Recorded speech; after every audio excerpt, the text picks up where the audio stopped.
Hi, I'm John White. You're watching Time on the Water Canada. We're on Lake Simcoe. It's a gorgeous day out here. Third week in March, doing a little last ice perch fishing. Fishing's been phenomenal lately, and we're going to try some different baits today. Our standard basically is a spoon or a bad boys on the bottom. Create a little bottom bounce or a little flash, one or the other, and a drop shot hook. And we use a small red drop shot hook here. And we're going to try some various rubber baits and maybe even some minnows if the bite's slow. So let's get down, get some fish. You know, one of the things about last ice is you have to remember it's last ice. You always have to be cognizant of what's happening around you. The ice is very soft right now, even though there's a lot of it. You can go through 20 inches of ice, no problem. So try to fish early, get off the water by midday, and always be aware of your surroundings and how you're going to get off the ice, by the way, because the shoreline's giving way. Okay, so we've dropped the spoon down the bottom, and all we're trying to do now is kick up a little dust. So we've got the spoon on the bottom, drop shot hook with a small shiner on it, and we're just working the bottom. There's lots of fish here, and then we'll try to work those fish up.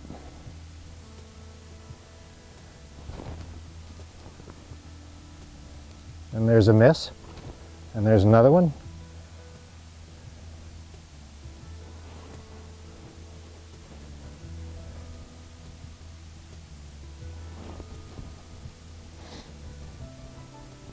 Not what we'd hoped for, but not a bad start.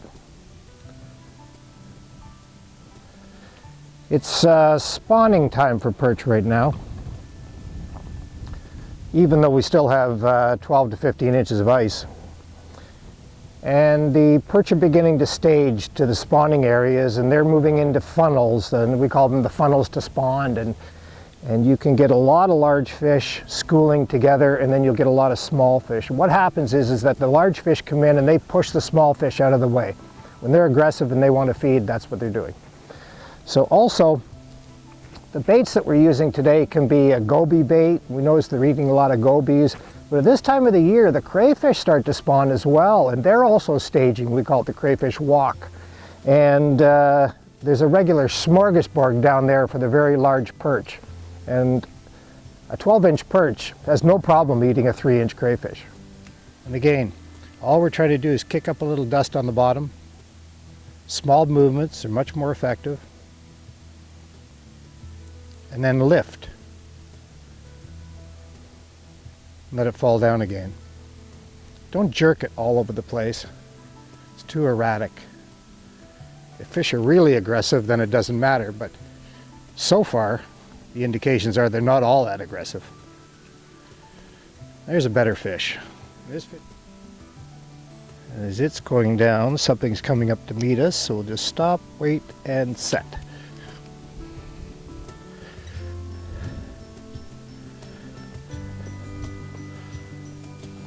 Not a bad eating size perch. We have this nice C-Max ultralight rod, and this is a 28-inch rod. And we can feel everything with this. If the fish won't come to you, you're going to have to find them. Moves of 10 to 20 meters are all that really required.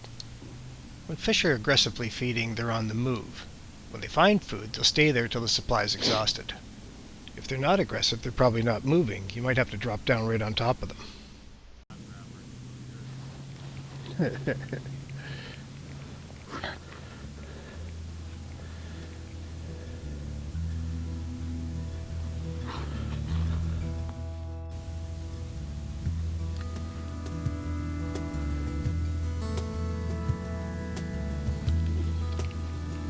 Oh, there's a good fish.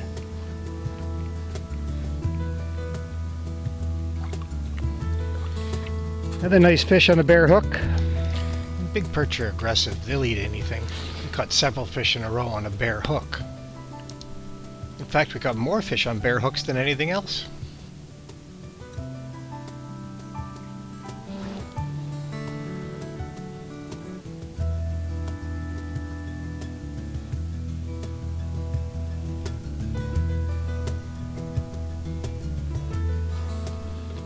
There's another nice fish.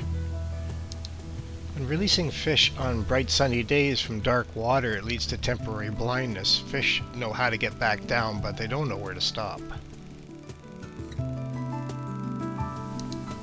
We caught a lot of fish on bear hooks and spoons, and it's important to note how little movement we actually put into the process. The technique is simple. Let it hang. There's a nice fish.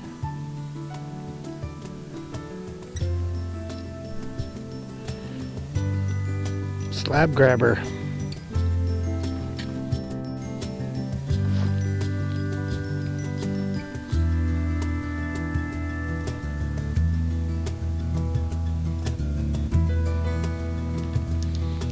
last ice perch are on, they're on. They'll hit anything. There's not a lot of technique necessary. The most important thing is once you get them going, keep them going.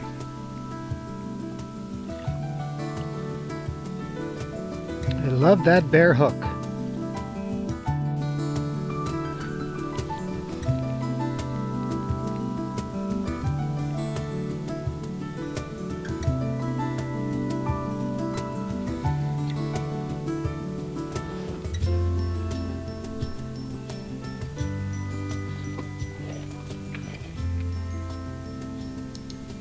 Anywhere there's a lot of large perch at this time of the Look year, at there's this. probably some herring. Simcoe have come back on Lake Simcoe, and that's a good thing. With only a few good days left to go in the season, some of the best fishing of the year is right now. With ice breakup coming, this is the results. Thanks for watching. Tight lines.